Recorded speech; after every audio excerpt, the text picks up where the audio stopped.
তুমি আসবে বলেই আকাশ মেঘলা, বৃষ্টি এখনো হয়নি। তুমি আসবে বলেই কৃষ্ণ চূড়ার ফুলগুলো ঝরে যায়নি। তুমি আসবে বলেই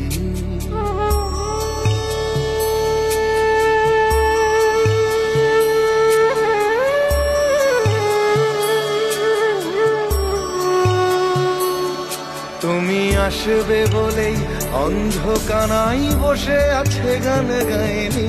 তুমি আসবে বলেই অন্ধকানাই বসে আছে গান গায়নি। তুমি আসবে বলেই চৌরাস্তার পুলিশটা ঘুষ খায়নি। তুমি আসবে বলেই